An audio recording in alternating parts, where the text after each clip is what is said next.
Pozdravljeni v drugem delu poslovnega podcasta Start in Gun. Vsi, ki se lotevate ali že imate svojo spletno trgovino, dobro napnite ušesa. Tokrat vam ekipa Lemur Legal predstavlja izzive, s katerimi se srečujete spletni trgovci. Področje spletnih trgovin ureja kup razpršenih zakonov. V tokratnem podcastu pa boste dobili na enem mestu vse, kar potrebujete, da bo vaše spletno poslovanje potekalo po črki zakona. Zajeli smo podrobnosti od registracije, gostovanja, plačevanja preko spleta, upoštevanja pravic potrošnikov in še mnoge druge. Ste slovensko podjetje in prodajate izključno v tujino? Ste vedeli, da mora biti vaša spletna trgovina tudi v slovenskem jeziku? Zopet vam je na voljo kup praktičnih nasvetov, ki vam bodo zagotovo koristili pri vašem poslovanju. Se poslušamo! Živjo, z vami je spet ekipa Lemur Legal v preizkušeni sestavi. Špela, Peter In Petra.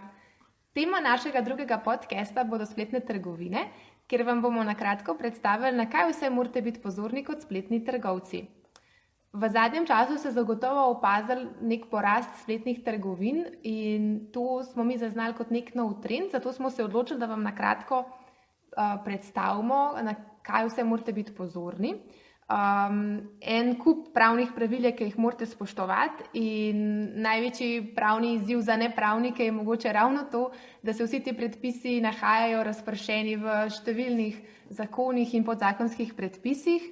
Če jih naštejem samo ene par, naprimer zakon o davčnem potrjevanju računov, zakon o sodnem registru, zakon o varstvu potrošnikov, zakon o elektronskem poslovanju, pa še zakon o izvensodnem reševanju potrošniških sporov in pa seveda vsem dobro poznani GDPR. No in če začnemo na začetku. Preden vaša spletna trgovina začne obratovati in služiti denarce, morate vašo dejavnost registrirati. In sicer, vi ponujate blago in storitev prek spleta in zakon vam zapoveduje, da za takšno dejavnost morate registrirati kot storitev informacijske družbe, obratovanje spletnih portalov in pa trgovino na drobno po pošti ali po internetu. Zdaj, ko je ta registracija opravljena, ne smete tudi pozabiti skleniti 3 pogodbe. To so pogodba o spletnem gostovanju s ponudnikom internetnih storitev, pogodba o oblikovanju, programiranju in vzdrževanju spletnega mesta in pa pogodba o plačevanju prek spleta z banko ali izdajateljem elektronskega denarja. Na vaši spletni trgovini pa mora biti tudi omogočeno vašim potrošnikom, da dostopajo do različnih informacij. Zdaj, različni zakoni, to so tisti, ki jih je že Petra na začetku omenila, urejajo dostop do različnih informacij. Zdaj, če jaz omenim samo par izmed mnogih, so to recimo podatki o ponudniku storitev, matična in davčna številka ponudnika, potem cena blaga ali storitve, stroški dostave, ureditev plačila ter načina in pa roki dobave ali izpolnitve in mnogi drugi, s katerimi vas ne bom zdaj dolgočasila. Pomembno je, da so te informacije zelo jasne in lahko razumljive, zato da so potrošnikom, se pravi, takoj na voljo in da ne pride do nobenih zmed ali pomot. No in zdaj, če se na kratko samo še dotaknem podatkov, ki jih boste zbirali v vaši spletni trgovini, se pravi podatkov potrošnikov, je zelo pomembno, da je obdelava teh podatkov, ki jo boste delali, zakonita. Torej, da ima posameznik, na katerega se te podatki dejansko nanašajo, vedno možnost privoliti v dejansko obdelavo teh podatkov. Poleg tega pa mora vaša spletna trgovina imeti tudi pravilnik o zasebnosti, ki natančno določa, na kakšen način se bo izvajala ta obdelava osebnih podatkov. Več o tem pa bo povedala Petra. Kot je Špela omenila, se bom sedaj na kratko dotaknila splošnih pogojev poslovanja in pa politike zasebnosti, ki sta 2 zadevi, ki jih seveda morate imeti na svoji spletni strani. Zdaj, če začnem s splošnimi pogoji poslovanja, rada bi omenila, da zelo veliko ljudi na splošno pozabi, da to predstavlja pogodbo med vami in pa vašim kupcem, potrošnikom, in zaradi vsega tega mora biti le ta dostopna kupcu, potrošniku, da lahko kadarkoli dostopa do informacij, ki so v njej zapisane, da so v bistvu pogodbeni stranki ti pogoji znani. Se pravi, splošni pogoji poslovanja opisujejo vaš način poslovanja in med drugim morajo urejati tudi vse pravice potrošnikov, ki jih določa zakonodaja, predvsem Zakon o varstvu potrošnikov. In ena od takih pravic, na katero nikakor ne smete pozabiti, ko pripravljate splošne pogoje poslovanja, je pravica do odstopa od pogodbe. Pri vsem tem je potrebno poudariti, da morate imeti splošne pogoje pisane za vašo konkretno situacijo. Velikokrat se zgodi, da se s takimi stvarmi hiti, na nje sploh niste pomislili in potem v zadnjem momentu vzamete nek template z interneta, ki se vam zdi na prvi pogled super, potem pa mogoče šele čez prakso ugotovite, da dejansko sploh ni primeren za vašo konkretno situacijo. In zato je zelo pomembno in ne morem dovolj poudariti, kot smo že tudi poudarili v našem prvem podcastu, ko smo govorili o družbenih pogodbah, tudi tukaj velja za splošne pogoje poslovanja in še dodatno za politiko zasebnosti, do katere tudi pridem v nadaljevanju, da je pomembno, da so prilagojeni na konkretno situacijo, na vaš primer, kaj delate, zakaj delate, kako delate, da ne vzamete kar nekih teh splošnih, med sabo zelo podobnih templatov. Ker s tem ste tudi izpostavljeni določenim pravnim tveganjem in se jih v bistvu niti ne zavedate, dokler pol niste v neki konkretni situaciji, ko gre lahko že veliko stvari narobe. Če se zdaj dotaknem še varstva osebnih podatkov in politike zasebnosti, ki je nek tak drugi dokument, ki ga morate imeti na vaši spletni strani in kot je Špela tudi že omenila, z njim seznanite svoje potrošnike, katere podatke zbirate, za kakšen namen, kako jih obdelujete, s katerimi tretjimi strankami jih delite. Je predvsem pomembno poudariti tle, da je to napisano za vaš konkreten primer, se pravi, da ne vzamete nekega templata z interneta, kjer je napisano noter vse možno živo, vi pa recimo pol stvari od tega sploh ne delate. Tako da je zelo pomembno, da tle imate nekoga, ki vam pove, katere podatke zbirate, za kakšne namene in tako naprej. Zdaj, vsi vemo, da je GDPR zadnji trend v podatkih, v zasebnosti in vsi govorijo o tem, med drugim tudi naša informacijska pooblaščenka, ki je v zadnjem času večjim spletnim trgovinam poslala nek dopis, s katerim jih poziva, da do konca leta nekako uskladijo svoje poslovanje z določbami GDPR-ja, kar tudi kaže na nek indic oziroma nek trend, da regulatorji spremljajo delovanje spletnih trgovin, da postajajo le-te vedno bolj pomembne in da tudi spletni trgovci se ne bodo več mogli izogniti nekim odgovornostim, da imajo to področje urejeno. Zdaj, predvsem morajo spletni trgovci zagotoviti, da nekako ustrezno dopolnijo svoje izjave o varstvu osebnih podatkov, da pridobijo potrebna soglasja za obdelavo osebnih podatkov in da hkrati poskrbijo, da so pač potrošniki seznanjeni z vsemi pravicami, ki jih imajo po GDPR-ju. Zdaj, če naštejem jih samo ene par, pravica do popravka, do izbrisa in pa v bistvu do preklica soglasja. Glede davčnih blagajn, sistem davčnih blagajn je v uporabi oziroma veljav od začetka leta 2016. V bistvu gre za z vidika spletnih trgovin je pomemben način izdaje računov. Možna sta dva načina. Eden je potrditev računa v času izdaje z uporabo neke elektronske naprave za izdajo računov. Drugi način je pa z naknadno potrditvijo izdanega računa z uporabo vezane knjige računov.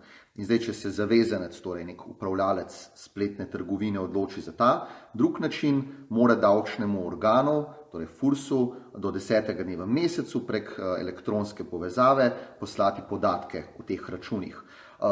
Neka posebna pravila veljajo za zavezance z manjšim obsegom poslovanja, tem je pa tudi omogočen poenostavljen način izdaje in potrjevanja računov in sicer z pomočjo aplikacije Mini blagajna, ki je dostopna na portalu e-davki. V primeru spletne trgovine mora biti račun izdan najkasneje v trenutku, ko je prejeto plačilo in ko je opravljena dobava blaga oziroma storitve. Zdaj, kdo so tisti zavezanci, ki morajo imeti to davčno blagajno? 3 kumulativni pogoji so, in sicer tisti, ki morajo skladno z zakonodajo voditi poslovne knjige in evidence, tisti, ki so zavezani izdajati račun za dobavo blaga in storitev, in pa tisti, pri katerih je, kjer je v bistvu plačana z gotovino ta dobava blaga ali storitve. Davčnemu nadzoru pa niso podvržena plačila računov s kreditno kartico, kadar jih kupec poravna z UPN-om oziroma z položnico prek nekih ponudnikov teh plačilnih storitev, zdaj to lahko recimo banka ali pošta. Iz tega sistema, iz sistema davčnih blagajn so izvzeti tudi zavezanci, ki za plačilo računov uporabljajo ponudnike raznih teh internetnih oziroma digitalnih spletnih plačil, ki pa imajo nek pravni status izvajalca plačilnih storitev. Eden najbolj znanih je vsekakor PayPal. V tem primeru vodene davčne blagajne ni potrebno imeti, saj ta zavezanec prejme plačilo računa neposredno od izvajalca teh spletnih plačil. Obstajajo določene minimalne obveznosti, ki jih v bistvu te davčne blagajne zahtevajo. Eden od teh obveznosti je registracija poslovnega prostora oziroma prodajnega mesta, ki se registrira pri FURS-u. Tukaj je pomembno, da se registrira naslov, kjer se izdajo računi. Potem druga obveznost je določitev oziroma identifikacija vseh teh oseb, ki bodo poslovale z gotovino. V tem primeru se posreduje davčno številko in oznako te osebe. Potem je pridobitev ustrezne elektronske blagajne, pridobitev namenskega digitalnega potrdila in obvestilo o obveznem izstavljanju računov pri prejemanju teh računov za kupce. Hkrati, zadnji pogoj pa je, da mora imeti ta zavezanec vsaj en izvod vezane knjige računov. To je bilo na kratko o teh davčnih blagajnah. Drugo, kar je in kar moramo posebej opozoriti in je tudi vezano na obveznosti spletnih trgovin do FURS-a, gre za določba nekega podzakonskega akta je relevantna za spletne trgovine, ki se ukvarjajo z prodajo nekega hardvera, ki med drugim vsebuje tudi neke baterije. Obstaja podzakonski akt o okoljskih dajatvah in v bistvu tukaj ta akt zelo natančno določa, kateri so tisti zavezanci, ki so zavezani k plačevanju teh okoljskih dajatev. In recimo tukaj piše, eden od zavezancev je pravna oseba ali samostojni podjetnik, ki izvršuje prodajo preka spleta in to izvršuje v skladu s predpisi, ki veljajo za varstvo potrošnikov. V okviru svoje dejavnosti pa med drugim tudi prvič daje v promet razne prenosne baterije ali akumulatorje, kar vključuje tudi tiste baterije ali akumulatorje, ki so vključeni v razne naprave. Torej, če se vaša spletna trgovina ukvarja s prodajo tovrstnih naprav, bodite pozorni na obveznost plačevanja teh dajatev. Kaj smo še opazili v praksi, ko smo svetovali različnim ponudnikom spletnih trgovin, je uporaba slovenskega jezika.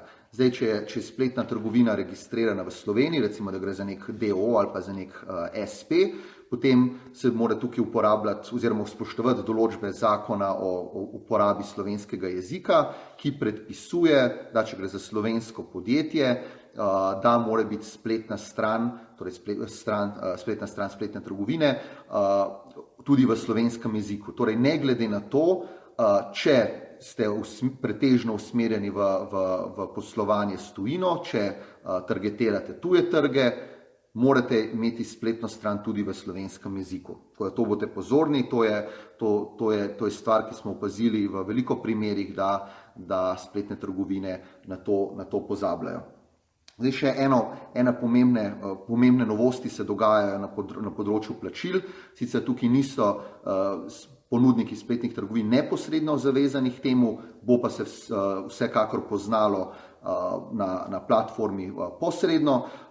Obstaja nova regulativa, ki določa način plačevanja preko spleta. Predvsem se spremembe nanašajo na način verifikacije teh kupcev. In zdaj bodo neki novi načini verifikacije, kako v bistvu stranko identificirati, da je na drugi strani res ta kupec. Ampak, kot sem povedal na začetku, tukaj ne gre za neke pravne obveznosti, ki bi veljale neposredno za ponudnike spletnih trgovin, ampak bodo veljale za tiste ponudnike spletnih plačil, katerih tehnološke rešitve oziroma plačilne storitve pa potem te spletne trgovine implementirajo v svoje poslovanje. No in s tem smo šli čez pregled, kaj mora ponudnik spletne trgovine vse izpolnjevati, da bo vse skladno s pravnimi normami, ki so zelo razpršene med različne zakone. Zdaj v naslednjem podcastu se bomo predvsem pogovarjali o nematerialnih sredstvih družbe, kot so recimo domene in pravice do intelektualne lastnine. Tako da, če vas zanima še kaj več o tem, poslušajte tudi naš naslednji podcast.